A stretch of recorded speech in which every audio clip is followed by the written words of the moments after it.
Thanks for the encouragement there. Okay. Yeah. All right. Let's, you ready, John? Mm-hmm. Okay.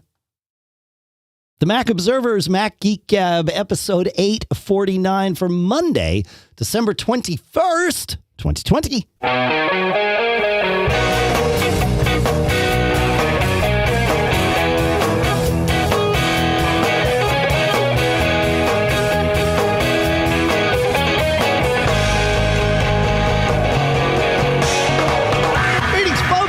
Welcome to the Mac Observer's Mac Geek Gab, the show where we take your questions, your tips, your cool stuff found. We mix them all together. We carefully, in fact, we hand select them and craft them into an agenda that we often even follow. And the goal is to answer your questions and share your tips in order to each come away having learned at least, no less than, 5 new things every single week. Sponsors for this episode include ExpressVPN, PlushCare, Scanner Pro from Readdle, BetterHelp, of course, expressvpn.com/MGG, plushcare.com/MGG, Readdle.com, and betterhelp.com/MGG. We'll talk more about each of those URLs and why you will visit them and check them out and see if they work for you. We'll talk all about that a little later in the episode, shall we, Mr. Braun? How are you today, Mr. Braun? Oh, wait, I'm supposed to say here in Durham, New Hampshire, I'm Dave Hamilton. And I'm supposed to say here in snowy Fairfield, Connecticut, this is John F. Braun. Yeah, I jumped the gun. I'm raring to go, I guess. But at least I know what we're supposed to say. So, that makes it interesting. Is it snowing while we're recording? No. Okay. But it's going to. I think we're supposed to get some snow today too. Yeah, but a rainy Christmas, unfortunately. But I think we're going to have a snowy New Year, which most years is bad. But I think this year most people aren't going out, so maybe that would be a good thing. All right, I'm excited to get to the show because there are some things I learned this week, John, and I can't wait to share them. I was at the end of last week. I was lamenting. Or in the show, I guess, maybe not at the end. I was lamenting that when I used Command-Shift-5 to take a screenshot, the floating thumbnail, I did not like. I did not care for. And it turns out, according to listener Allison, that you can just turn that off if you go into the options menu of your screenshotting. You can, which comes up when you do Command-Shift-5. You can uncheck the item in options that says show floating thumbnail. And guess what? It doesn't show anymore. Allison followed up, though, because she wrote an article over at her blog, of course, at podfeet.com, because she says, I discovered something amazing about that little floating thumbnail. If you click on it, there's a button that looks like a little pen tip inside of a circle with a wee tiny arrow to the right. If you click that button, you will see a list of your iOS devices. Select one. She says, I'd suggest an iPad with a pencil or Logitech crayon. Your screenshot instantly shows up on the iPad, ready to be annotated. No more trying to draw on a trackpad or with a mouse. Your annotations are instantly reflected on the Mac. And it does all of this without even unlocking the iPad. So we will link to that. But what a heck of a quick tip. Nice little follow-up quick tip. I love it. It's what we do. So I like that the screenshot utility is getting more, but that iPad integration, like that blows my mind. Had no idea. Did you get an Apple Pencil with your iPad, John? No. Ooh. No accessories as of yet, except for, I got the cellular model and I got the Apple stand or cover, if you will. But that's the only accessories right now. Though I know there's and maybe when we do virtual CES, maybe someone will help me get like a nifty keyboard or something like that. Yeah. We were at it. I would highly recommend ordering an Apple Pencil I guess for you, it's an Apple Pencil 2. Highly recommend. And if you don't like it, return it.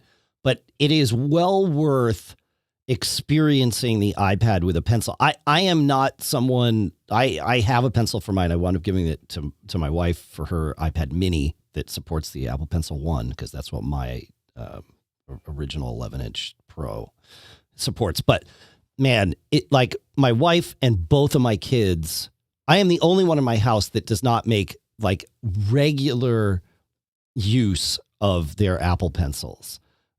It really, like, a lot of people use these things in a lot of ways. I think Steve Jobs was wrong on this. Like, the stylus is a very good thing for many people. My kids use it when taking notes in class. I think all of them are using Notability for the most part, but they might be using Apple Notes too. But my kids use Notability with the pencil, in their classes and all that. And my wife uses it also with Notability for all her knitting patterns and making notes while she's doing her like knitting and stuff. And she says she couldn't live without it. So I recommend it to see if it's the kind of thing that like fits into your workflow, lifestyle, whatever. Yeah. I don't know. Any more thoughts on that before we get to move on to Mike? No, I'll consider it. Yeah. I think I have some Apple bucks sitting around somewhere. Yeah. I think you get their typical 14 days, although being that it's holidays, they might even, I don't know. Does Apple have an extended till January 31st, like, return policy because of the holidays?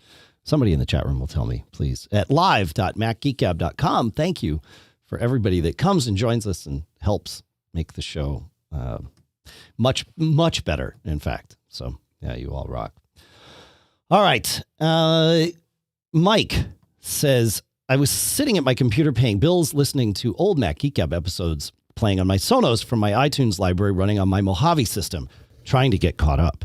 In one of them, you were thanking premium users. Never mind. Sorry. I should have had a note to not read the first paragraph. Anyway, thank you for being a premium user. How am I on? Why? Skip ahead, brother. Well, am I? No, I have the wrong PDF here. I do not have a Mike PDF. I have a Bruce PDF. This is from listener Bruce. So I don't have Mike's PDF. I have to go find Mike's PDF, unless you have a Mike PDF in front of you, John. I have a Bruce PDF labeled a Mike PDF. Yes, you do. Yes, I do. All right. You know what? You take us to Peter, and I will figure out what happened with Mike. How's that sound? Okay. All right. Peter says, my daughter brought her iPad mini latest model to me with the following black text on a completely white screen. Data recovery cannot be completed. Please restore your iPad from backup. Okay, that sounds bad. I first tried rebooting. It came back to the lock screen, but upon hitting the home button, this occurred again. Home button. I didn't think they had that anymore. Next, I turned to Google and got the recommendation that plugging into a Mac and trying to update/reinstall the software. Well, the iPad didn't show up in the Finder.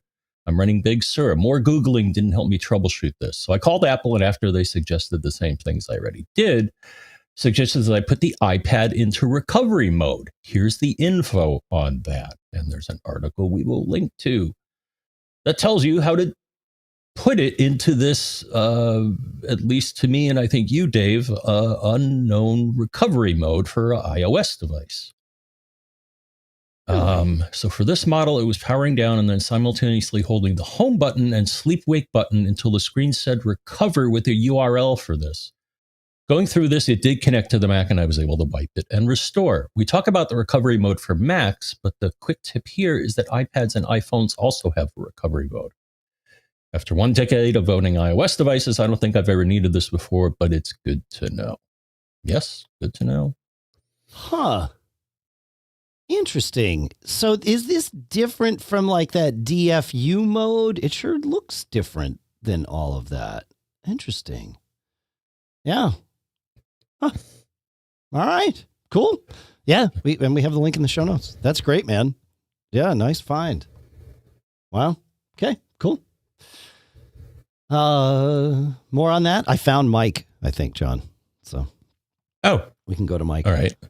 Is there more on Peter? Nope. Okay. A quick little update in the chat room. Brian Monroe says 8th of January is Apple's return window of things now. So, and of course, it would probably go later than that if you wind up buying something that, that goes, that would give you 14 days past that. So, all right. Now, finally, to Mike. He says messages on iOS 14 has improved the ability to view previous items sent and received. In a message, clicking the name of the person you are chatting with at the top of the screen brings up the audio FaceTime info buttons. The info button brings up a sheet with various controls, and at the bottom, you'll find the items you have sent and received. These items were there before in one long list, I think, and I think you're right. Now, he says, they have been categorized into photos, links, documents. I thought it was a great improvement and wanted to share. Yeah, that's actually a really good one because you're right. It used to just be a big, untagged list. And now it is like, here's documents, here's links, here's this. Yeah, I like it. Thanks, Mike. I'm glad we dug back to that one because that was a good one. And I wish I knew how things happened to get us backwards like that, but that's how it goes. You found something else, John, in iOS? Yeah? I found something by accident. So I was in Safari on my iPhone, and I think what I wanted to do was edit the URL in the URL bar, but I touched the wrong thing. On the right of that bar is a reload, a little arrow with a circle, and on the left are a little A and a big A. And when I clicked on that, though, so that you could probably figure out that changes the font size, sure, bigger or smaller. But there's also a whole bunch of other things there, and I just wanted to share. It says show reader view, hide toolbar, request desktop website. Website settings, you can individually set certain things, and privacy report. And this shows that this article from Wired apparently blocked 31 trackers. So that's pretty cool. Yeah. That's the beauty of the quick tip, the thing that is right there. And if you didn't know it was there, you didn't know it was there, and probably somebody else didn't either. Yeah. I use that often to do the desktop view thing. It used to be that you would just hold down the refresh button and then you get a little menu that gave you the option for desktop view. And I routinely find myself still doing that. And then it's like, oh, that's right. I got to go over to the little arrows or the little letters and select the other things. Yeah. Yeah. I wonder if it should be a gear or something. It's a weird, I don't know. It doesn't communicate to me what it has. And every time I open that list like you, I'm like, oh, that's right. There's all these cool things here. But now it shows I didn't even know that it was showing the privacy stuff. That's pretty good. Good. All right. Craig brings us one. He says, here's a quick tip I discovered dealing with iOS 14.2 battery drain issues on my original OG iPhone SE. Evidently, the bug affects mostly older iPhone models like mine. It's a bummer, as my phone now goes dead within a few hours when disconnected from a charger. I'm hoping Apple fixes it in 14.3, but I have my doubts. He says, keeping my SE in low power mode with the battery setting helps, but as you know, the iPhone automatically turns low power mode off when the phone is recharged at past 80%, or to 80%, I guess. He says, but there is a way to force it to stay in low power mode by writing a script with the iOS Shortcuts app. What the script does is turn low power mode back on every time the phone turns it off, which also prevents me from turning low power mode off manually. But if I want to just go into the Shortcuts app, I just turn it off and then I'm good. And he sent us a link to the script or the Shortcuts app, or I guess it's, what do we call it? Do we call it a script? We call it a shortcut, I guess is what we call it. And there's a How To Geek article that's linked in the show notes at macgeekgab.com that that shows you this script, and it's great. Yeah, there's a trigger if that you can hang this off of. That is, if low power mode is put on, then stop it. Turn it back. Then do this script, and the script can be turn low power mode off. And once it's back off past the 80% mark, it also stays off. So, yeah, it's pretty good. Yeah, I also have it in my control center. You can put one of those lower power mode. It's a little battery. Yep. Do you use low power mode a lot, John? Only if I'm out and about and I didn't charge the phone enough, and the bar is then red when it gets below like 20% or 10%. Yeah, and I put it in low power mode, and usually that'll last me until I can get to a charger. So. Okay, so I know I'm taking us on a little detour here, but how have you found battery life to be on the 12 mini for you? I can typically go throughout the day, being out and about. Yeah. If I fully charge it overnight and then leave. Also, I think the good thing is that around in these parts, a lot of the places that I go to have free Wi-Fi, so I'm not sucking power with cellular data. I think that's one of the things that consumes most of the power. So yeah, I guess it obviously it still consumes more power than Wi-Fi. Yeah, all right, that makes sense. So I'm curious, do you have your phone set to manage intelligently protect the battery? I got to pull up my phone here to so if you go into settings, battery health, optimized battery charging. Sorry, that's the setting I'm thinking of here. Do you have yours set on or off? It's set on, which I guess is the default. Maximum capacity, 100%, and peak performance, which this is a brand new phone, so I would expect that. But yeah, so I guess they set that by default. Okay, yeah, I've found that doesn't work great for my haphazard life. I don't have a regular routine. I certainly don't leave the house every day, but when I do, starting the day at 80% is sometimes not optimal. And so, and I find that I often am starting the day at 80% with that on. So I've got to, I think I'm going to try turning that off and see how I do. Maybe in a couple of weeks, I'll remember to check and turn it back on. Now I have to put my phone behind me so that I don't get distracted by any of its wily charms there. Okay. Yeah. So moving on, we have a couple more quick tips to go through. So thank you for that one, Craig. Good. I definitely found battery life on the 12 Pro better. My experience with battery life on the 12 Pro is better than my experience with battery life on the 12 Mini. I never worried about it at all on the 12 Pro. And even my well, she's no longer a teenager, but my young adult daughter, who is the one that caught my 12 Pro as it was falling down the ranks of the family.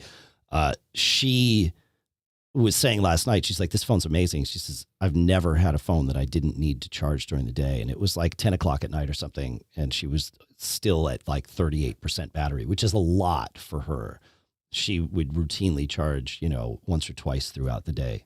So the 12 Pro's battery definitely seems better anecdotally in the Hamilton household than the 12 Mini battery. But I wouldn't say the 12 Mini battery is terrible at all. I need to do what I just did and turn off this optimized thing, so I'm not starting the day down 20%. And I need to ask my daughter if she's doing that, starting the day down 20%, because if she is, that's even more impressive. So, all right, good on the batteries, John. Yeah, nothing more to add. Yeah, I'm just looking here. iPhone 12 Mini, 2227 milliamp hours, and iPhone 12 Pro is 2815 milliamp hours. Okay. Yeah. So yeah, quite a bit bigger. I mean, the screen is bigger too, and that really is the biggest draw, usually, unless you've got some runaway process. But yeah, okay. All right. Robbie reminds us, he says, when I use the Contacts app on my Mac, he actually asked a question and then answered it. So we'll get there. He says, to find a person and then click the, click the email icon to send an email. Contacts will open my Chrome web browser into Gmail. However, I just wanted to open the Mail app to send an email. It's like Gmail is somehow set as the default program instead of Mail app. And he says, I have a tip to share. All I had to do to fix this was open Mail. Go to Preferences on the General tab and change the default email reader. He says, I knew there should be a setting somewhere. Sometimes it's just hard to find where it is. He says, I didn't have the General tab selected as the last tab when I opened Preferences before. So yeah, that General tab in Mail is where you would set the default Mail client. Seems a little weird to use a Mail client to set the default Mail client. Feels more like a thing that should be in system-wide's general settings in system preferences, but in fact, it is not. What's odd is that the default web browser is set in system preferences general, among other places. So feels a little misleading, but it is there in Mail. So thank you for reminding us of that, Robbie. Great one. I love it. Good. Moving on, John. Okay. Jim reminds us or tells us, he says, most of us have electronically shared a photo from our Apple Photos library via text messages, email, or AirDrop. Sometimes it is important that all of the metadata be carried along with the photo. Other times you don't want any of it, or maybe some of it only. For example, you might want to exclude the person or persons you are sharing the picture with are not well known, and you are concerned they might share it far and wide without dropping your location data. So you would want to exclude that. Times you'd want to include if you're sharing with family or friends who want to import it into their own Photos library and want the Photos app to handle it properly when sorting by date and or location. Well, in iOS 14.2, and perhaps for some time before that, you can handle this in Photos by selecting the photos you want to share. You touch Select and then touch each of the photos you want to share. Okay, great. Yep. Then touch the share icon, the square with the arrow pointing up, the standard share icon. And now, here it is. You will see two control switches, one that will allow you to send or not send all data, and one that will allow you to send or not send location. You could, for example, elect to set all data on, but turn location off. And this is at the top of that little share window.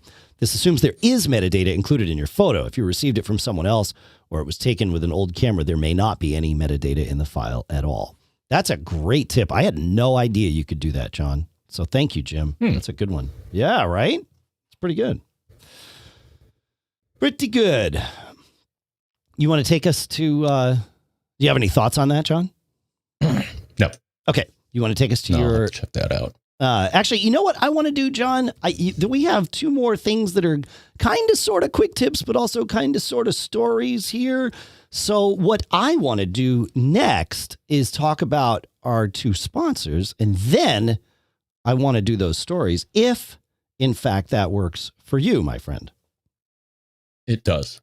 All right. I am super happy today to talk about our next sponsor, which is Readdle, who has launched the new version of Scanner Pro, its iPhone and iPad scanning app with over 9 million downloads and included in the top apps of 2020 chart. Scanner Pro lets you turn papers into professional-looking PDFs and provides the best-in-class quality document scanning. And with the latest update, Scanner Pro gets a fresh new look. It gets this enhanced user experience and powerful new text recognition right there inside the app. Scanner Pro also becomes a free app with an optional premium subscription. Existing customers get the app and its newest features for free, and you get to try it just by visiting either Readdle.com or just go to the App Store and find it. You can learn more about the new version at Readdle.com. We'll put a link in the show notes.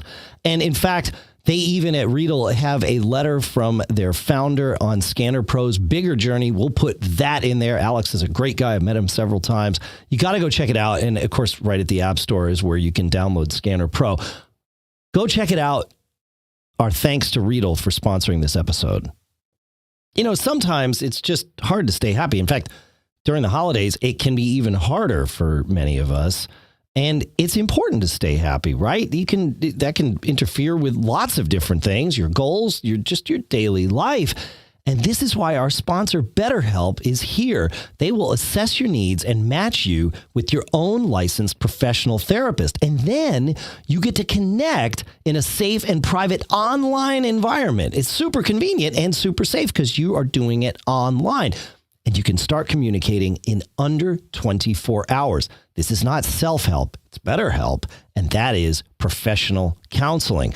You can then send a message to your counselor at any time, and you'll get timely and thoughtful responses. Plus, you can schedule weekly video or phone sessions. Either way, whatever's more comfortable for you, and all without ever having to sit in that uncomfortable waiting room. BetterHelp is committed to facilitating great therapeutic matches, so they make it easy and free to change counselors if you ever want. It's available for clients worldwide. That's true, worldwide. And they've got a broad range of expertise for things like, grief, self-esteem, depression, stress, anxiety, relationships, even sleeping issues.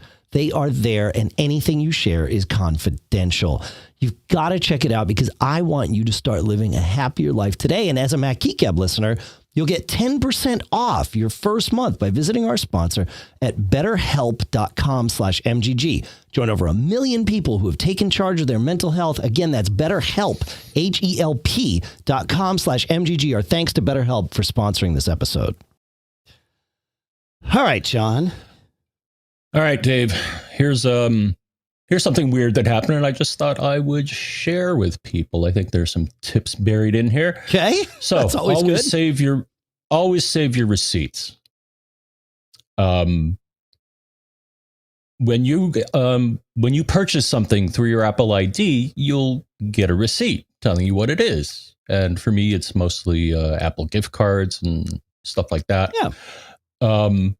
But then I got a weird one just a day or so ago, Dave. And it's like, okay, I'm sending this to your Apple ID. Apple services, $9.99. Apple Music subscription. I'm like, I didn't do that. So, a little detective work here. So if you click on the order ID, you will then go to a page and it'll say show purchase history. I'm like, okay, let's look at my purchase history. And all right, it's loading it here. All right, then you'll see it in the music app. Right. And then I see it, I see the line there, Apple Music subscription. And then I click on more. And it's like, okay, the subscription was, it was done on December 19th, 2020, purchased from old MacBook Pro.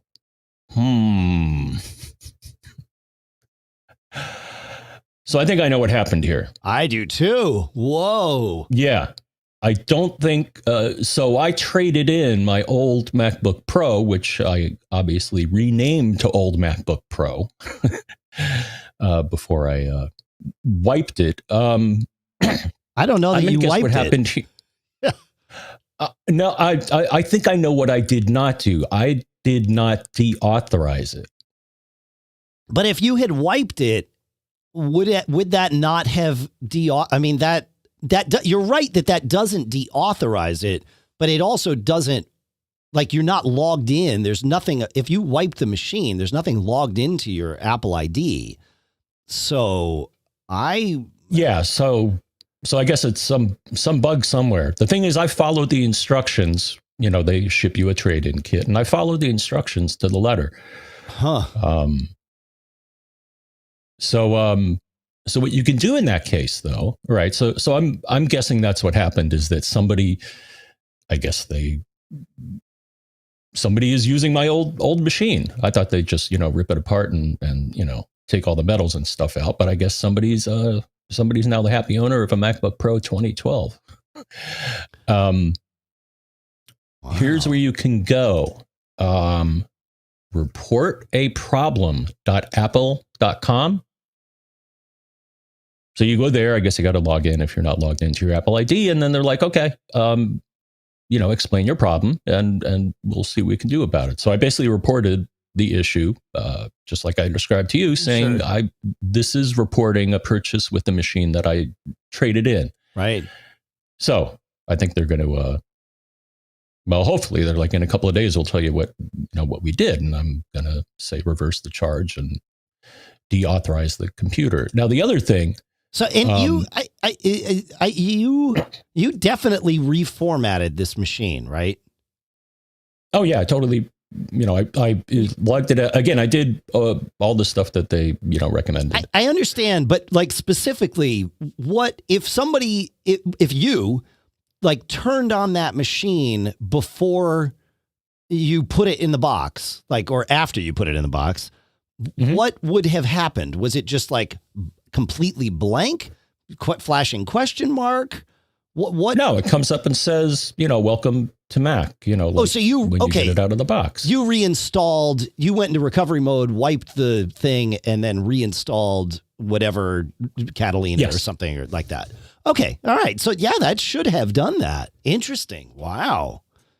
Huh. Yeah. Now the thing is, you can go in the music app, among other places, I think, but you go to account, view my account. Yeah. And let's see. The next one is manage devices. And when I went to manage devices, sure enough, the old MacBook Pro was there. So interesting. Excuse me. I removed it and now it's not there anymore. Interesting. Yeah. So there's something amiss, and I don't want to pull up the music app on this computer because with all the audio things I have going on right now, I feel like that would be ill-advised. But I really do kind of want to pull it up because I've been having this issue where you can have a maximum of 10 total devices logged into your Apple Music account. And I am a Apple Music subscriber. And what's bizarre is I have some devices that are that have been attached for a long time that I could be like, oh, I could remove that. It won't let me remove them in there because it says they have to be in for 90 days before you can remove them. And I know that they have been on for more than 90 days. Like they've been on for years, but there's something in there. And I haven't called Apple. I was able to find like one of the devices and actually log it out on itself. I test a lot of things. We seem to have collected a bunch of old iPads that have very, very limited utility here in the house. But I've logged them each into my Apple ID. Logging them into my Apple ID automatically, it seems, or very easily, so much so that I didn't notice it happening, logged them into my Apple Music account. So I couldn't log. In fact, this machine, I couldn't log into my Apple Music account. It's like, well, that doesn't make any sense. So yeah, there's something wonky with its management of devices. That's really interesting. Yeah, I'm still. I mean, even if you had somehow not reformatted it, like someone would have needed to know your password to log in to your Apple ID to sign up for Apple Music. I'm not sure how that sounds like a major bug on Apple's part. Like I don't, even if somebody just got your current computer, forget about your old one. Even if somebody got your current computer, like how would they log in and sign up for Apple Music with that? Like first they'd need to log into the machine. Now maybe with physical access, they could change the root password. Okay, now we're in. Oh, and then they could get your Apple ID's password from the system keychain. Okay. But you probably have two-factor authentication turned on. So, yeah, that's bizarre. Yeah. I don't know how that happened. Like, I'm trying to figure out like how a user oversight could have allowed that, but even that doesn't make any sense. Yeah, fascinating. Well, Apple does have some bugs, John. When 11.0 came out, I think it maybe even in the last episode, but certainly recently I was ranting about the Messages app. I love it, but I also was disliking it because it had I couldn't use the arrow keys to edit text that I was typing, and it was bizarre. I'm sure it's because it was just a Project Catalyst app that came over from iOS. I realized the other morning that I was successfully using the arrow key to edit messages I was typing. And the only difference is I am now running macOS 11.1. So there you go. So that's it is fixed. That part is fixed in Big Sur 11.1. Have you had good luck with 11.1? It feels the 11.1 I have now put on, my son put it on his machine, and we put it on the Mac Mini that Lisa uses. So we put it on Lisa's machine. I don't know why I said it that way. And I think we're going to do it to my daughter's machine, but 11.1 was 11.1 seems to have been working. It has been working well for me, and certainly improves a few of those little things. How has it been working for you, John? So far, so good. So far, so good. Okay, good. All right. Should we have some questions about migration and cloning? It's sort of a follow-up to a couple weeks ago. And I say it's a follow-up. Really, we had all these questions a couple of weeks ago. We just ran out of time for them. So I'm happy to revisit this. Craig brings us a question. And he says, over the next few months, I'm considering migrating my 2015 iMac to a 2018 Intel Mac Mini to an M1 Mac Mini. Big Sur is the macOS environment on the 2015. So he'd be sticking with Big Sur all the way through. 2 questions. Can I accomplish this by initially using Carbon Copy Cloner to clone my iMac SSD to an external Thunderbolt 3 SSD and use that as the system/data SSD for the middle step on the Intel Mac Mini, and then moving that same one to the M1 Mac Mini once available, and then, as a last step, cloning to the M1's internal SSD for the final step? Basically retaining one Big Sur system data volume pair along the way from start to finished. And then second question, in this proposed last step, is there a complication of using a system clone from Intel to M1? Is the Big Sur macOS universal, and does it contain everything needed for either Intel or M1? I have not tested this, but from lots of emails that we've gotten from you all, including one I think we're going to answer a question about later in the show. Yes, cloning, making a bootable clone with an Intel Mac of Big Sur will boot that clone on your M1 Mac. So yes, it does appear that Big Sur is a universal binary. If I've got this wrong, somebody in the chat room will tell me. But it sure seems that way based on some stuff that Carbon Copy Cloner has mentioned and that sort of thing. So yeah, I think this will work. The last step, though, is the one that I have questions about, because I don't know that you can create a bootable clone yet with Carbon Copy Cloner in Big Sur. So while this theoretically would work, I don't know that it will actually work, because the utility, and I'm looking here, the utility for that process does not yet exist for Apple Silicon. And I'm pulling up, there's an article that Mike Bombick at Carbon Copy Cloner wrote here. And he says that Carbon Copy Cloner, as of 5.1.23, which is from November 24th, so almost a month ago, can now make bootable backups of Big Sur startup disks on Intel-based Macs. Support for system volume cloning on Apple Silicon Macs is disabled for now because Apple's APFS replication utility does not currently work on that platform.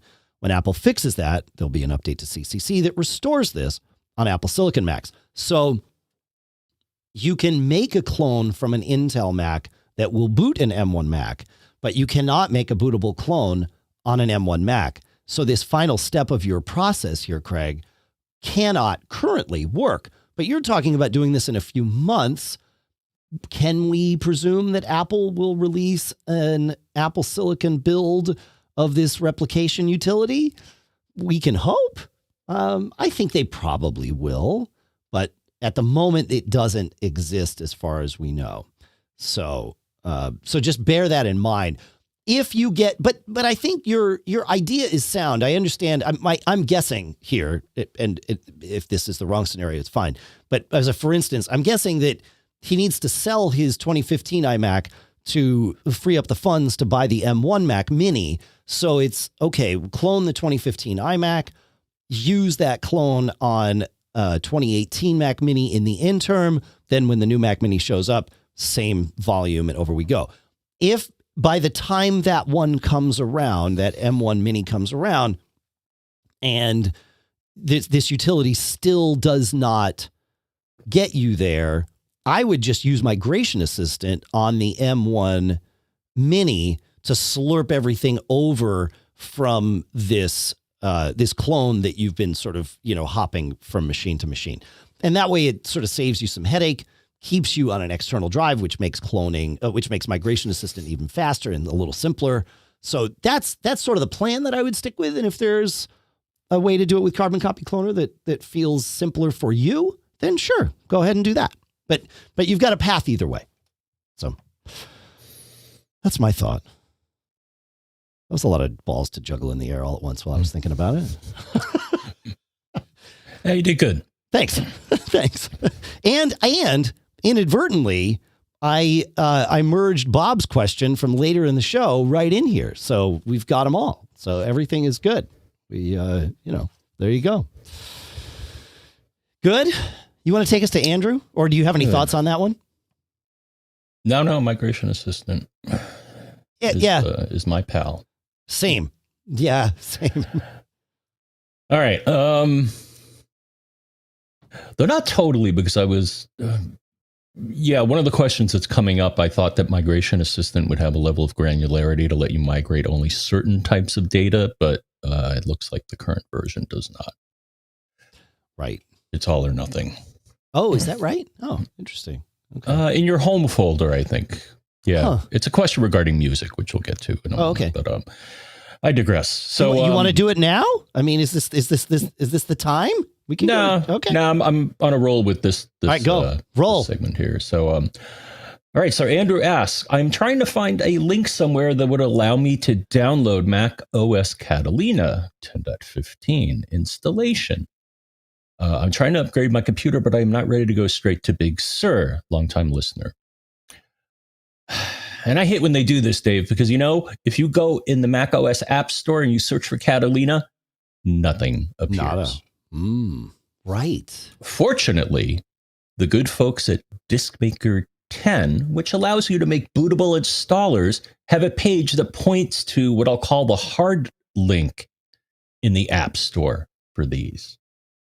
diskmakerx.com/download. Go there, click on one of those links, and scoop up all you can while you still can. The other unfortunate thing that kind of leads into the next thing I ran into here. At one point, you were able to download full installers for past Apple operating systems in the developer store. Well, I was looking for some. And for example, I was looking for Lion, and it's not there. They have incremental updates, but they do not have the base installer. At least I couldn't find it. I mean, I clicked on the macOS button and I typed in Lion, and there was no full installer. So I think this is one of the few ways you can do it. There are a couple of articles out there. I think Macworld has an article that has these same links. Sure. And I think even Apple has Apple has an article about that. So that's what I would do. But then this leads to a weird situation that I had, Dave. So we got this thing called Nextdoor, which is like a community bulletin board. Right. And someone came up and said, I got a really old Mac and I need the Lion installer. Can anyone help me out? And I'm like, oh, well, I think I can help you out because I actually have saved back installers back to Lion, and I think maybe one before that. So I was like, all right, well, let me first, check to make sure the file's okay. So double click on it. Wait a moment, and it says, I'm sorry, the application install is damaged. Throw it away. And I'm like, good. Nah, that can't be right. Yeah, I don't want to throw it away. And it was like, and it was like 4 gigs or something. So here's the problem. Or here's how I solved it, Dave. So, I did a little poking around for that error message. What you got to do is go to the terminal and run a particular Unix command, XATTR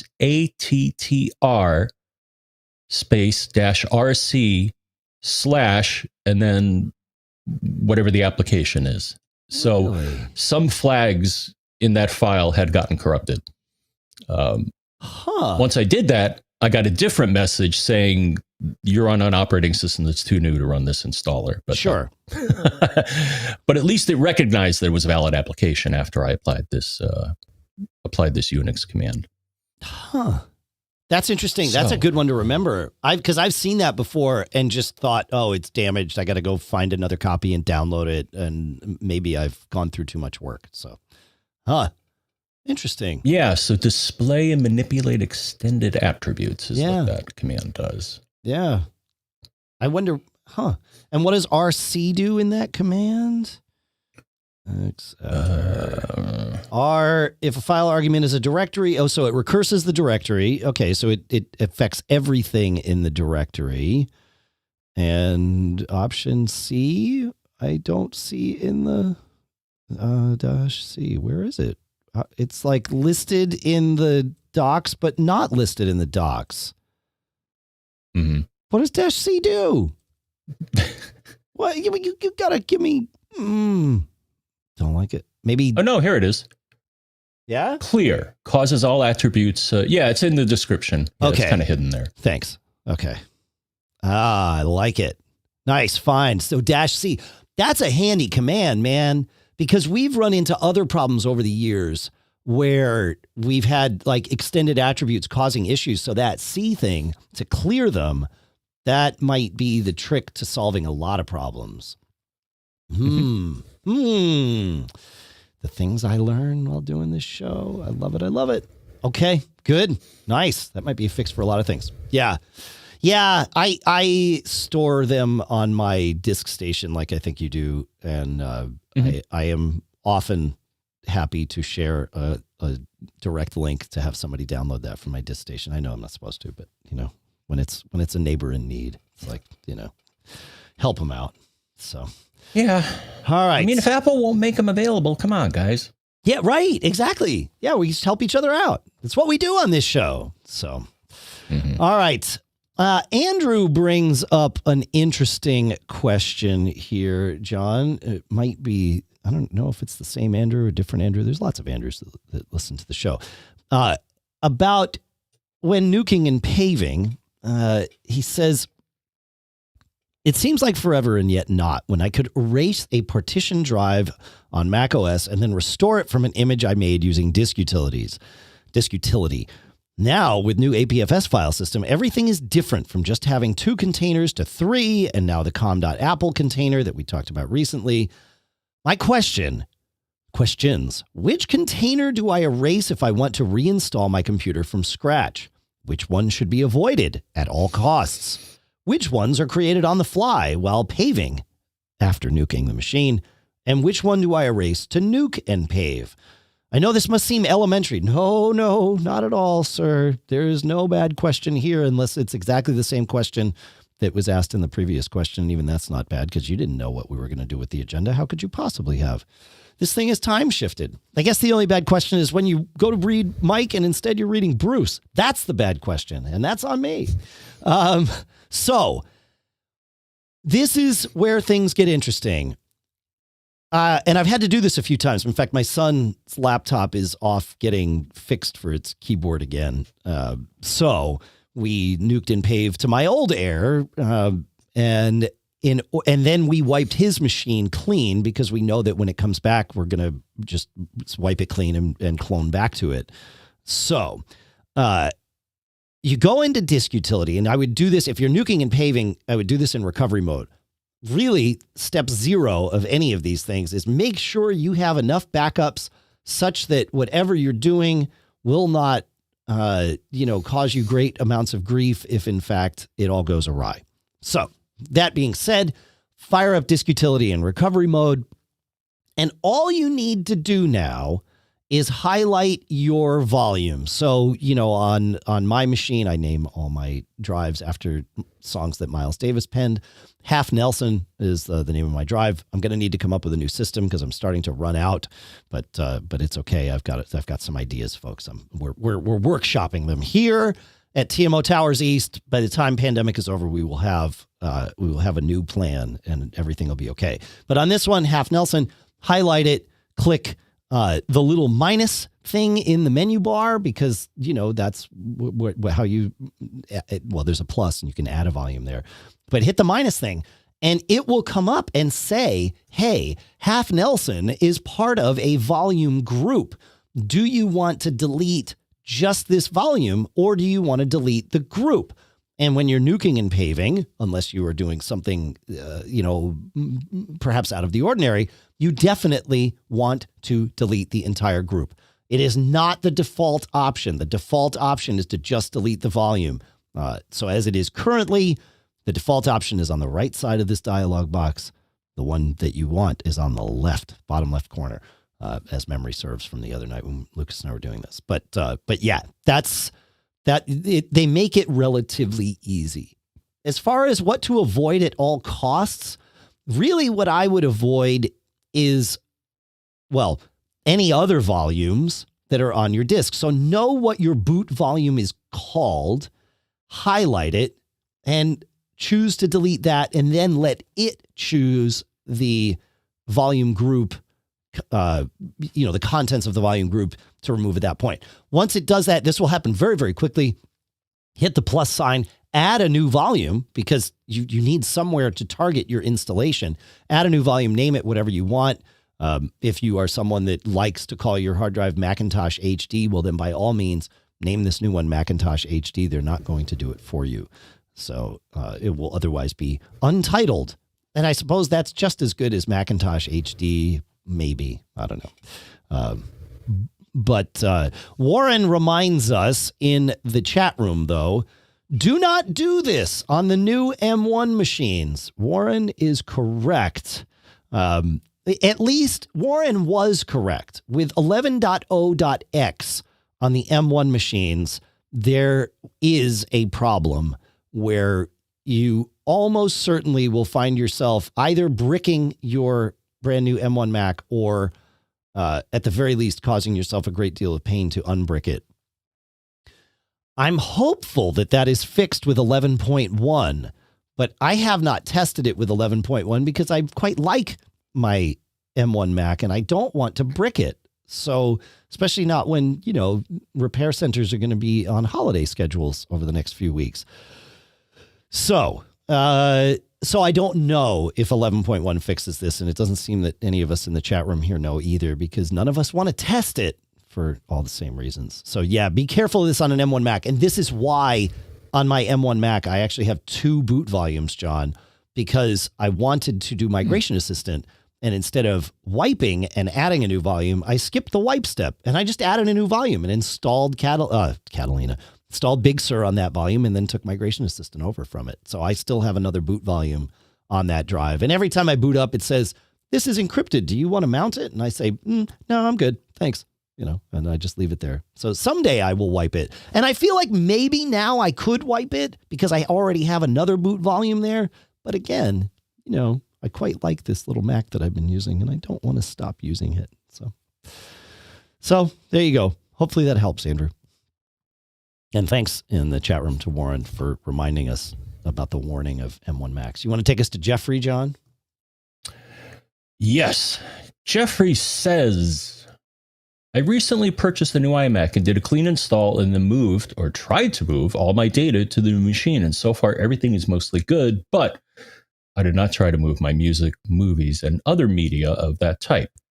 Trying to make sure I didn't mess up again, I called AppleCare and got what I suspect was incomplete information. The Apple expert told me to simply select all my music files from my backup and drag them into the Apple Music folder, which I did. I then asked about, yeah, I can see you shaking your head. I then asked about play counts and other data and playlists for my old iTunes. And what about the iTunes.itl file? And she acted as if she didn't know what I was talking about. I still have all my music files still on my backup drive. Do playlists created in the new music app not sync with iPhone and iPads? Yeah. If I've not been too confusing, do you have any advice about the library.itl file and my old data and playlists. And I would concur, Dave. So it looks like the information supplied on Apple's support site regarding migrating music is a bit out of date. So I don't blame you, the Apple person, for being at a loss. There is this. They have an article called Import Music from a Computer to Music on Mac. Okay.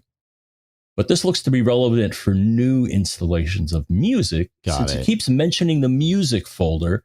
And it sounds like you have the same setup that I do, in that when I look at my home/music folder, there's both a music folder with only a single file, which is just a plist if you open it in a text editor. Yep. But there's still the iTunes folder, complete with the ITL file you mentioned, as well as other support files, and of course the iTunes music folder. So I think if you drag your iTunes folder from the old machine to the new machine, you that should do it for you. You may have to select your music library as well. Since I think music is smart enough to search for this folder or not. If not, when you start, I just said this. I got ahead of myself. When you start music, hold down the Option key and it will let you choose a music library. Yeah. And then, I kind of hinted at this before. As a last resort, there's Migration Assistant, but I'm almost certain in the past they would only let you migrate certain folders in your home folder. But I just ran it, and it doesn't look like it lets you get that level of granularity. So manually dragging it over and selecting the library, I think, is gonna do it for you. Yeah, I would drag the whole folder in. Right. Exactly. Mm-hmm. Yep. And then select that library. And at that point, it will convert it into a music library from an iTunes library. Yeah, I would agree with that. Yep. That's the key to me, man. Yeah. Dragging the files in. Even like, what a weird piece of advice. Dragging them into the folder. I mean, I would, at the very least, I'd drag them into the music app so that the music app knows about them. But then you're losing all those play counts. Like, that's not the answer here. The answer is what John said. Yeah, for sure. Interesting. All right. Well, I think we have one more on migrating our Macs here, and it has to do similarly here. David writes, he says, I decided to go with the OWC 4-drive option for storing all of his data on a JBOD. He says, can you point me to somewhere on the internet where I can set up photos, movies, and music on an external drive in an easy and logical manner for Catalina? I guess everything changes in this version of where files are. So this is, I like keeping, for my desktop Macs, I like keeping my music, movies, and photos on an external drive. It just, even if I have enough room on my internal, it feels like I can move these things to an external. Why wouldn't I alleviate, unless I just have so much space on my internal that this conversation is ridiculous, but I don't live in that world. So I store all that stuff on an external. I have found with photos, it definitely pays to have it on an SSD.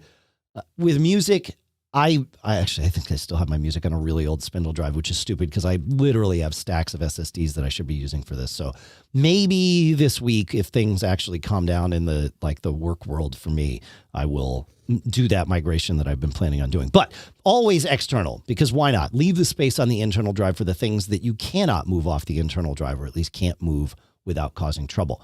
With that in mind, with the Photos app, open Photos with the Option key held down, and you can choose which Photos library to use or create a new one. So all you need to do is take your Photos library from your Mac, copy it to the external drive. I like to put it in a folder there. I make a folder called Dave's Active Files, and that's where that stuff is stored. And maybe even subfolders off of that. There's nothing wrong with that. And then I just point it there, and then boom, that's it. Then you go into Photos and set that as in Photos Preferences, and set that as your system library so that it's using that for iCloud photos and all of those things if you're doing iCloud photos. So with Photos, super easy. With music, also super easy. As John pointed out, you launch the music app. You can do this. Well, there's a couple ways to do this with music. You're right that holding down the Option key lets you pick an external library. I actually keep my library files on my Mac in the music folder, and the only thing I relocate is where my media files are stored. So it does take up some space because album artwork and those things are stored where the library is, and that is on my hard drive. But I keep my media off the drive. And I do that by launching into my music library, go to Music Preferences Files, and you can choose where your music library's files are stored. Then once you do that, you can go, and again, I'm not going to launch the music app because, podcasting. Go to I believe it's the file menu in the music library, and you can organize library. It used to be called consolidate. I don't have it in front of me, and I apologize for that. But there is a step there where it will actually copy and everything in there. It won't move everything. So if you have it on your internal drive, have it do this and then delete it once you've confirmed. Do some spot checking to make sure it's actually loading things from the external drive. And you should be fine. And the TV app, at least in Big Sur, follows the music app's locations. So I think you're going to be okay with that. It goes wherever the music app goes, which seems strange to me, but I guess not so strange because all that stuff used to be inside the music app. So maybe it makes sense that it's reading those same preferences. So that's my thought on that. John, you have any thoughts on that?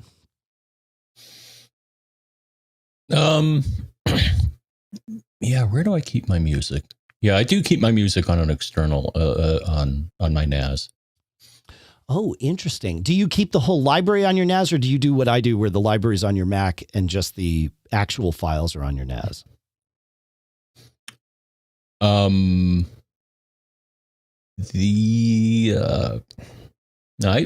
do it in kind of a weird way in that, well, no, I copied so I did copy the music files over. Yeah.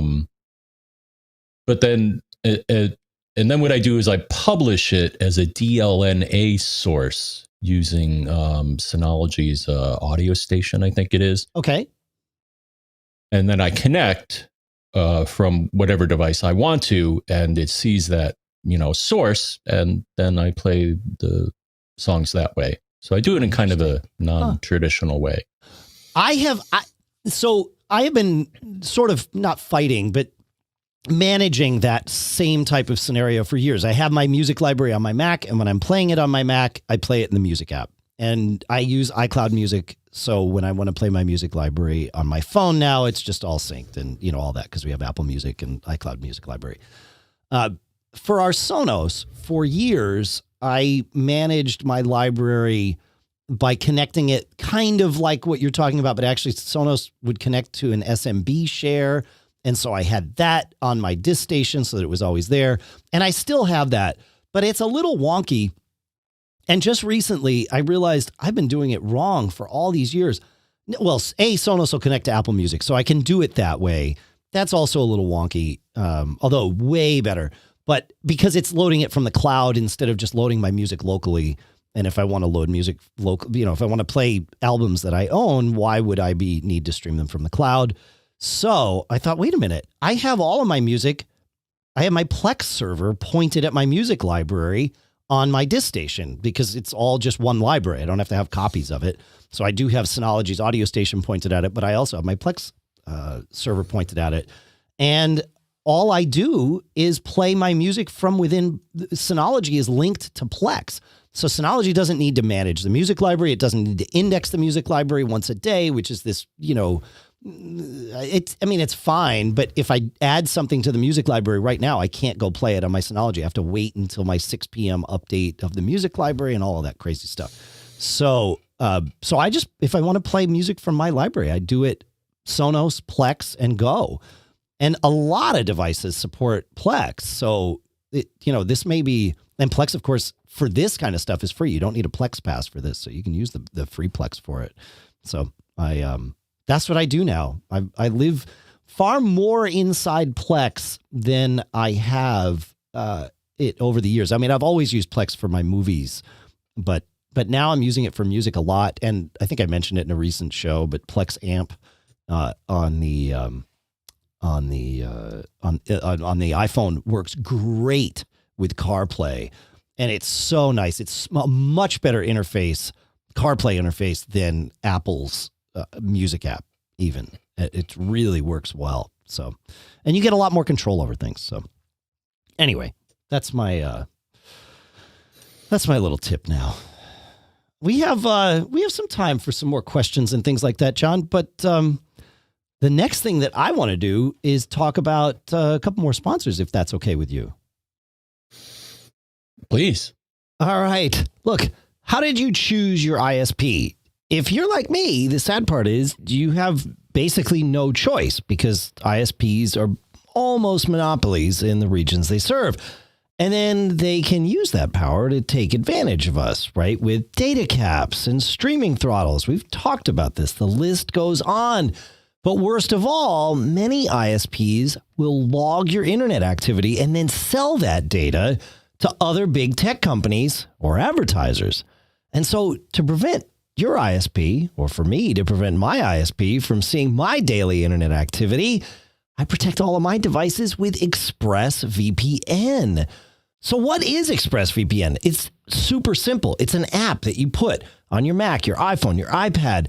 It just works. One click and it turns on this encrypted tunnel that takes whatever you're doing and sends it first to ExpressVPN servers, and then from there gets out to the internet. So the only thing your ISP sees is that you're connected to ExpressVPN. That's it. They can't see what else you're doing. They can't even see what type of traffic is going because the tunnel's encrypted. Super simple, super easy, super safe. So stop handing over your personal data to ISPs and other tech giants who mine your activity and sell off your information.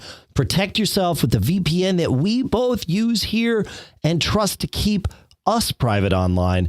Visit expressvpn.com/MGG. That's expressvpn.com/MGG to get 3 extra months for free.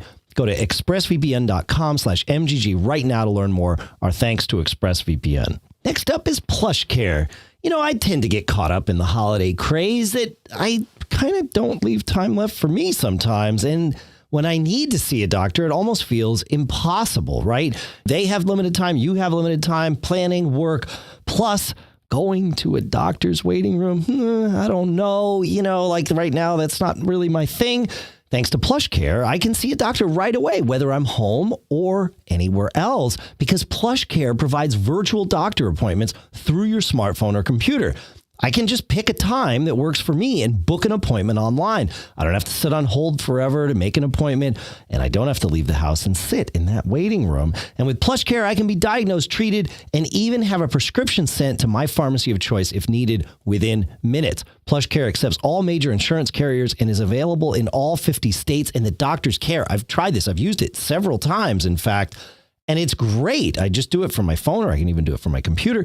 Super simple, and it works. PlushCare makes it easier than ever to take care of yourself inside and out. Start your membership today. Go to plushcare.com/MGG to start your free 30-day trial. That's plushcare.com/MGG for a free 30-day trial. Plushcare.com/MGG. Our thanks to PlushCare for sponsoring this episode.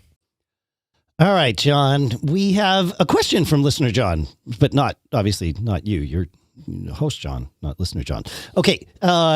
Listener John says, my employer wants to add a profile to my personal iPhone using Intelligent Hub so that I can use email and access the internal intranet, and they can limit what employees can do. AKA they limit that we can only copy and paste company info inside of their networking email apps and not outside. Prior to this, we just used the built-in email app. Okay. He says, I understand they're trying to keep company information secure, and I totally agree that they need to, but I'm not sure I want to give them that much access to my personal phone. Is it correct that profiles potentially could have a lot of access to my system and info on my phone? I understand some things are secure through end-to-end encryption, but if their profile sends me through a VPN, they potentially can see what is being sent, or at least to whom and from my phone. I don't feel my company plans or will do any snooping, but I'm not sure I'm comfortable crossing the line of telling them or anyone, or letting them or anyone have that much access to my phone. What could be accessed through adding a profile? Is it something I should or shouldn't be concerned with? So the short answer, and I'm hoping, John, that you have some more on this, but the short answer is that you or anyone that installs a profile on your phone, allows them to potentially control a lot. But the other short answer is you or we get to see exactly what a profile is allowed to do. Once the profile's on your phone, go to Settings, General Profiles, and you'll see them there, including all the details of what they contain. And hopefully that'll shed some light on what your employer is doing with this profile. For example, I happily install Xfinity's profile on my phone, but I can see that all that profile does is auto log me in to their 3 Wi-Fi networks. I think it's 3 still, but I just looked at it the other day, and that's all that's in there is Wi-Fi stuff. So it's like, yeah, okay, great. Like they can't do anything else. They're just essentially making it super easy for me to log into their Wi-Fi without me having to remember a password or anything like that. So that is, you get to see. So it should be okay. Am I right on this, John, or am I completely off base? No, it will show. And there's a couple of ways if you want to learn what can be done with a profile. There are 2 tools. And I just checked these out and we got links to them. So one, Dave, is Server. Okay. And actually I just macOS reinstalled server? It. Correct. I just reinstalled it on my Big Sur machine. Oh, nice. Yeah, just, I searched for Server in the App Store and then it showed it and it had a little cloud with an arrow means, oh, you got to download it again. So I'm like, okay. So I downloaded it, ran it, and everything's dandy. Then you can dive in and see exactly what sort of things can be done with the profile. And the other piece of software that Apple makes, and I also updated this, is Apple Configurator 2. Okay. All right. So those, I just suggest those as tools that will let you learn. Oh, right. What possibly can be done. I got you. Okay. But you're absolutely correct. Yeah. When I have set up, and I may do this again. I mean, at one point I ran Server and actually had both my phone and my computer managed. Yeah. And it was pretty cool. Like, here was one thing that I think you can still do with the phone. So there's a feature where you can say turn off camera. And I'm like, oh, let me see how that works. Sure. So I said, okay, turn off camera on my iPhone. And all of a sudden the camera app disappeared. Oh, right. Wow. Yeah. So it's very powerful. Now, the thing is, depending on what they're doing, you may or may not be able to delete the profile if you're not happy with it. I think they have to enroll in a certain program in order to lock down the profile so that the user can't delete it. Sure. But that makes sense. Yeah, you're absolutely right. I'm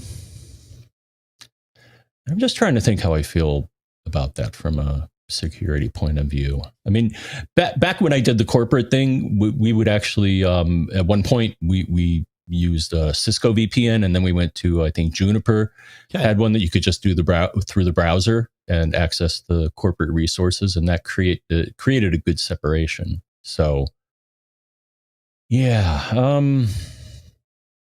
mean, maybe they should get you a company iPhone. Well, right? I mean, yes and no. Like, I like the idea of being able to say, bring your own device. We're going to put this profile on it, and you get to do whatever you want to do with your device. And here's the things that when you do things on behalf of the company, they're locked down, assuming they are building the profile in a good way. And again, you get transparency. So I don't know. I think there's a path here, because there's so much bring your own device stuff now. So especially with people working from home and, all this remote stuff. So profiles might really well be the key to this. So yeah. But again, take a look at that profile and find out what's in there. So you reminded me of something, John. So I am going to inject a new CSF into the show here. Cool stuff found. Very briefly, if you are running Big Sur and you are a Synology user, go update to the latest Synology Drive Client version 2.0.3. Mine did not update automatically. I only caught it because I use Mac Updater. This fixes the problem. There are 2 problems with the Synology Drive Client on Big Sur. One is that sometimes it won't launch at startup, and the other is sometimes it will crash or quit. It doesn't even crash. It just quits when waking from sleep.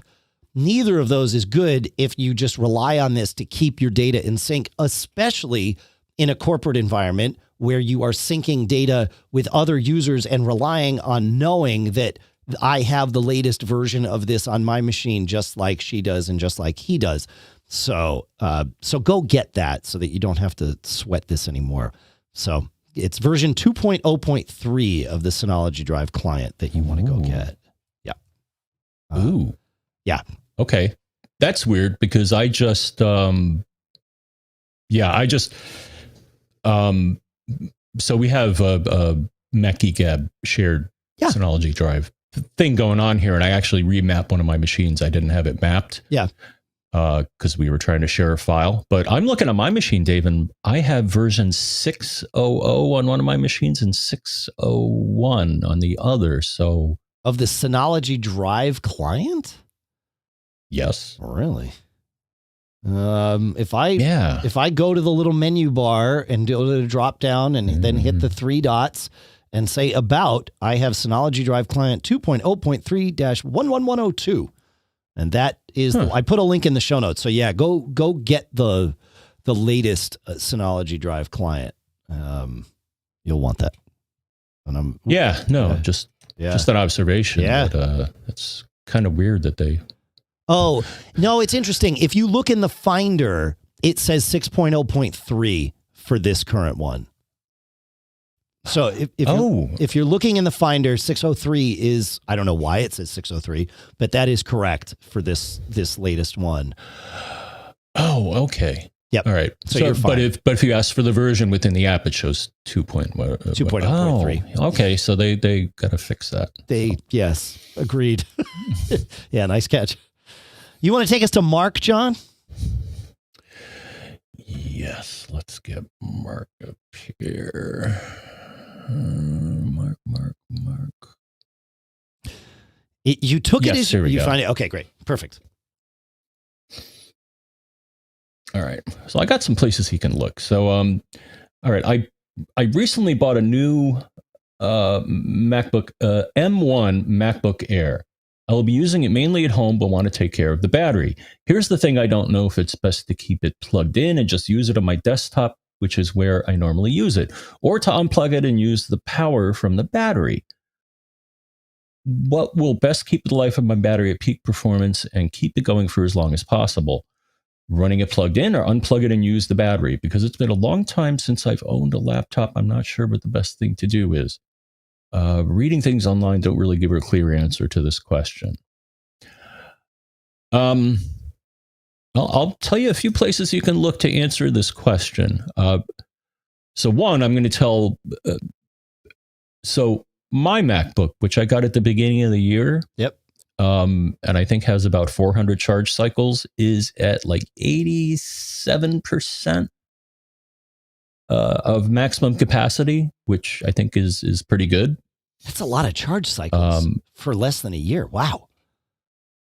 Well, I pretty much charge it up and then unplug it and then charge it down. Yeah. No, I'm not saying that's bad. That's impressive is what it is. Mm-hmm. Yeah.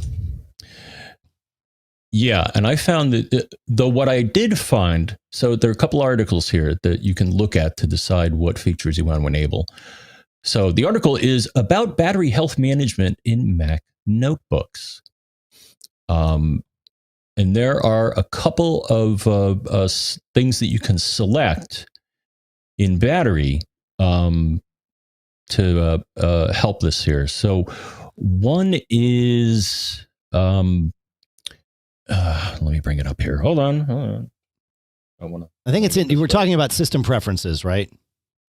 Right. So system preferences, battery. So there are two things that you want to consider. So one, there's a checkbox, optimized battery charging. And they go into detail in this article about what that means exactly. But it basically, I think it's what we were talking about with the iPhone before. It doesn't charge it all the way up. Yes. Yeah.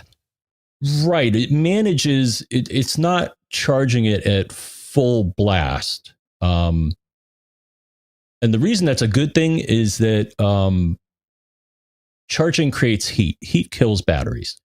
And they kind of go into detail about this, that they manage the power and that manages the temperature, and that helps the longevity of the battery. The other feature they have is if you click on battery health, ... it'll tell you the condition of the battery. And then it also says manage battery longevity. And that's another thing that they go into detail about in this article. So those are the two places I would look. As far as the decision whether to leave it plugged in all the time, my instinct tells me that's not a good thing. My instincts are the same as yours. However, Apple, because of, these things are evidence of this, they have gotten much better at managing exactly that scenario, essentially saying, go be the idiot user, do whatever you want, leave it plugged in all the time if you want, we've got your back. And that first option that you mentioned does not charge the battery past 80% unless it thinks you're going to need it. And it's just like the iPhone, it's the exact same one. So if that works for you, great. On an M1 Mac, that may well work for you because of how long the battery life is. I mean, on my Air, it's crazy how long the battery life is on this thing. I mean, I'm easily, I was noticing last night I had 40% left and it was 7 hours remain. It was perfect. I don't even think I put it on charge last night. So that's one thing, is thinking about, well, how often, I guess if you're only using it at your desk, it just makes sense to leave it plugged in. Maybe you've got an external monitor. And that's sort of the I think a big reason behind why Apple's doing this. We now live in one cable to rule them all land with USB-C, right? So even if you don't necessarily care whether your Mac is actively charging, you might need to plug it into your dock to get the monitors up and the, all your external drives and all the things that are connected to your dock, and it's one cable. So it's also, by the way, your Mac's now charging, and you don't really have any control over that, except now you do. You can do this optimized battery charging thing. So that I would say on your Mac, use that, even though I just said I turned it off on my phone. But if you find that you're running into trouble with that, then don't use that. But by default, I would use that. And I would also, this managed battery longevity thing is the thing that Apple got sued for, because they were saying, well, you're slowing down my Mac or my phone in order to save the battery life, and I don't like it when you do that. And you're reducing the capacity of my battery to save its longevity, and I don't like that. So this now lets you turn that off. I recommend leaving managed battery longevity on. Apple knows what they're doing there. I'm not planning on suing them for taking the headache away from me. So, Now here's an interesting caveat to this, Dave. Yeah. So when I was looking at the article, talking about the battery. Yeah. There's a line in here. It says this article applies only to Mac computers with an Intel processor. Okay. Okay. Well, I don't want to give the wrong advice because we're talking an M1 laptop. Sure. So fortunately, I found an article that explained a little bit of this to me, Dave. Okay. From our pals at 9to5Mac. And here's the secret. Battery health management and optimized charging in macOS is turned on by default in macOS Big Sur. You can turn both off on Intel Macs, and on M1 Macs, you can turn off optimized charging. Correct. Yeah, I know I can control optimized charging on mine. I guess I can't control that second one, the battery health management or whatever it is. But like I said, I would leave right. that So on. whatever reason, that is not an option on the M1 Macs. That just jumped out at me. So. Yeah, no, that's actually a really good distinction to make. Yeah, it probably has to do with how Apple is managing power and all of that with the system on the chip, and it's just you got to let us handle this, folks. Too deep. Yep. Yeah. No, it makes sense. And there were times where I thought that my M1 Mac wasn't charging properly. Like there was a problem with the battery. I think I even had this on my Intel Mac. Where it's like, crap, I know I put it on charge. Why is it only at 80%? It's like, aha, that's why, they did this to me. Intentionally, they did this to me because that's a good thing. So at least it can be a good thing. And again, on the M1 Mac, I would be curious, based on your usage, how many charge cycles you would go through on an M1 Mac in the same period of time it took you to go through 400 charge cycles on this one. It's crazy how well that thing manages power. I'm excited about our futures here with Apple Silicon. Yeah. The other tip is that I use fruit juice. Yep. To show me additional information. Though actually now Apple's battery section in Big Sur shows quite a bit more information than it used to. Agreed. But Fruit Juice also shows me a graph of how my maximum capacity changes.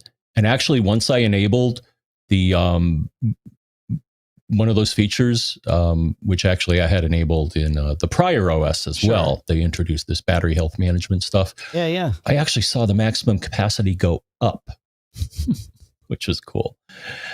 And again, Fruit Juice has a little graph showing you that. So I thought that was kind of cool. That's interesting. So, wow. Yeah. Huh. That's great. Cool. Did you buy AppleCare for, this is a totally random question. I don't know why I thought of it. Did you buy AppleCare for your MacBook Pro? Oh, absolutely. Okay. Yeah. Every portable Mac that I've had, I bought AppleCare, and that's the only time I've bought AppleCare. I've bought it for my iMacs as well, only because it's so cheap. Well, I mean, look at the, if I look at the price of a portable, whatever, the Airs that I buy, $1,100 or whatever, $1,200, but maybe this one was $1,300 or something, something in that range. And I'm paying $200 or something for AppleCare on that. But then an iMac where I go and spend $3, $4, $5 or whatever to max it out, and AppleCare is $169 or something. It's like, yeah, that's short money. And it has paid off on the iMacs. The graphics chips are always the ones that get flaky. So I buy it on, I'm trying to think, did I buy it on Lisa's Mini? I think I did buy it on the Mini as well. And actually, I feel pretty good about that, knowing how hot that computer gets. That i7 in that Mini, man, that's like red fishbone, how hot it gets. It's crazy. All right. Well, though we are having fun, all good things must come to an end, including this episode. But no worries. We'll be back next week. It's fine. There's nobody, it's not a problem. This is what we do. But I hope you have a Merry Christmas between now and then, folks. And thanks for hanging out with us. Thanks for sending in all of your questions and tips and cool stuff found. And, well, I guess we did a little cool stuff found this week. We just touched the surface of it. Thanks for all your premium contributions. I do want to take a minute and thank all the folks whose premium contributions have come in as of late. It's all at macgeekgab.com/premium. That's where you can learn about this. So, Jason from Charlestown, Andrew from North Glen, Anthony from Chicago, Javier from Jacksonville, Paul from Fishers, Mark from Milford, Gary from Babylon, Michael from Woodbine, Neil from West Hartford, Lou from Albuquerque, Francis from Putney, Larry from Irvine, neighbors, I think, John from Ypsilanti. Okay, that one's going to be fun. He's on an every 6-month subscription, but we might have to thank him more frequently just because we like to say Ypsilanti. It's fun. Abel from Santa Rosa, Peter from Auburn, Bob Dr. MacLevitis from Working Smarter for Mac Users, James from San Antonio, Phil from Santa Fe, Abdullah from Reisterstown. I always like saying that too, and he's on a monthly subscription, so I get to pretty regularly. Todd from San Carlos, Richard from Brooklyn, Ari from Kensington, Nick from Mount Clemens, Robert from Sioux Falls, Stacy from Pine Valley, Philip from Tucson, Tim from Des Moines, Russell from Marblehead, Bob from LaPeche, Timothy from West Windsor, and Timothy from Hendersonville, Brian from Danbury, Chuck from Boulder, Santiago from Palm City, John from Wake Forest, Thomas from Shoreview, Ken from Kailua, Chris from Chorleywood, Greg from Garner, Richard from Melbourne, Michael from Robbins, and Barry from Delray Beach. Thank you to all of you and to everyone on the premium program for your contributions. Really, you know that it's a big family here at Mac Geek Gab. If you can participate and want to participate in premium, great. If you can't, no problem. Please keep listening. Please keep sending in your questions. And most of all, please keep telling your friends about the show. That really is the thing that helps. It really helps a lot. And visit our sponsors. We don't require you to make any purchase or enter into a business relationship with them. It is our job to wet your whistle, as it were, and encourage you to go visit them and see what they have. Beyond that, it's between you and them. And so we really would appreciate you going to visit our sponsors. Our links for today for sponsors are Readdle.com, Readdle.com, BetterHelp.com/MGG, ExpressVPN.com/MGG, and PlushCare.com/MGG. Do you have anything else to say to him, John? Or is it time to bring the last phase in? I think it's skedaddle. It's time to skedaddle. Yeah, that's right. It is time to skedaddle. You all ready for Christmas, John? You have all your stuff done? Your gifts purchased? Almost. All right, cool. I have lots to wrap still. I was a former professional rapper, John. It's true. One of my first jobs. I had to rap. John, you got us into this. Please, will you get us out of this? I'm going to get us out. I'm going to tell everybody, Merry Christmas, Happy Holidays, whatever you celebrate, and make sure you don't get caught.